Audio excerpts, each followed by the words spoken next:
আমাদের গ্রামের বাড়িটা এত টাকা খরচ করে করেছি কিন্তু একটা থাই গ্লাস দিতে পারিনি। এই জন্য তো লোহা শিটের জানালা দরজাকে আজকে কালার করব ভেবেছি।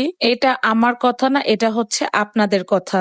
আমাদের বাড়ি নিয়ে আপনাদের বেশ কিছু কৌতূহল আছে, চলেন এগুলো ক্লিয়ার করে দেই। আসসালামু আলাইকুম এভরিওয়ান, কি অবস্থা সবার? সবাই কেমন আছেন? খুব সকালেই আজকে রঙিন মিস্ত্রি এসেছিল আমাদের যে জানালা দরজাগুলো আছে সেগুলোকে আজকে কালার করাবো। আমাদের বাড়িতে আমরা যে দরজা এবং জানালা করেছি এগুলো লোহার শিটের উপরে ডিজাইন করে করেছি। আমরা সবকিছু তৈরি করার পরে আমরা এখন সিরিজ কাগজ দিয়ে পুরো জানালাটা ঘষে নিয়ে এই কালার গুলো করবো আমরা। আপনারা চাইলে যে কোনো কালার এখানে করতে পারেন, কিন্তু আমরা এখানে কাঠালি কালারটাই চয়েস করেছি রং করার জন্য। লোহার শিটের এই জিনিসগুলো দেখতে একটু অন্যরকম হলেও কালার করার পরে কিন্তু বেশ সুন্দরই দেখা যায়। আমাদের গ্রামের বাড়িতে আমরা চাইলে কাঠের দরজা ব্যবহার করতে পারতাম এবং থাই গ্লাসও দিতে পারতাম। এত টাকা খরচ করে গ্রামের বাড়িটা করার পরও কেন আমরা লোহার শিটের এইগুলো ব্যবহার করেছি সেটাই আপনাদের সাথে শেয়ার করছি। আমাদের সবারই বসবাস ঢাকাতে, আমাদের গ্রামে কেউই থাকে না। এবং সব থেকে বড় কথা, আমাদের বাড়িটা একদম মেইন রাস্তার সাথেই। আমাদের বাড়ির সেফটিটাও আমাদেরকে ইনশিওর করতে হবে, যার কারণে আমরা থাই গ্লাস ব্যবহার করিনি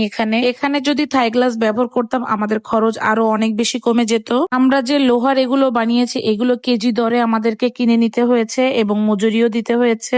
এক কথায় বলা যায় থাই গ্লাসের কোনো অংশে কম খরচ হয়নি আমাদের। আমাকে অনেকেই কমেন্টস করছেন এবং মেসেজ করছেন এই বিষয়টার জন্য, যার কারণে আপনাদেরকে একটু ক্লিয়ার করে বুঝিয়ে বললাম। যে কাঠালি কালারটা ব্যবহার করেছে এটা কিন্তু আমাদের বাড়ির টাইলস এর সাথে একদম ম্যাচিং হয়ে গিয়েছে, দেখতেও কিন্তু অনেক বেশি সুন্দর লাগছে। আমরা যে মিস্ত্রিকে দিয়ে এই রঙের কাজগুলো করাচ্ছি এগুলো করাতে যে আমাদেরকে 7,500 টাকা দিতে হবে তাদেরকে। রঙের কাজ করার পাশাপাশি আমাদের বাড়িতে গতকালকে যে অজুখানাটা বানিয়েছিলাম সেটাতে পানি দিতে হবে। সাদিক দেখেন কত সুন্দর করে পানি দিচ্ছে। আমাদের এই অজুখানাটা কিন্তু এখনো পর্যন্ত কমপ্লিট হয়নি, এটার উপরে টাইলস বসানো হবে। এবং আরো একটি কথা আমাকে জিজ্ঞাসা করেছেন অনেকে, অজুখানাটা কি বাসার সামনের সাইড না পিছনের সাইড? এদের বাড়ির ঠিক পিছন সাইডে আমরা অজুখানা এবং এই কলপাড়টা করেছি। জায়গাটা কমপ্লিট হলে দেখতে আরো অনেক বেশি সুন্দর দেখা যাবে। এখানের কিছু কাজ এখনো বাকি আছে, এটা কমপ্লিট হলে অবশ্যই আমি আপনাদের সাথে শেয়ার করব। ঢাকার বাসা থেকে এই টুলটা আমরা পাঠিয়েছিলাম, এটা আমরা দুইজন মিলে এখন ক্লিন করেছি। আমাদের বাড়ির ফ্রন্ট সাইড থেকে এই ভিডিওটা আমি করছি। এটা আমাদের ড্রয়িং রুম।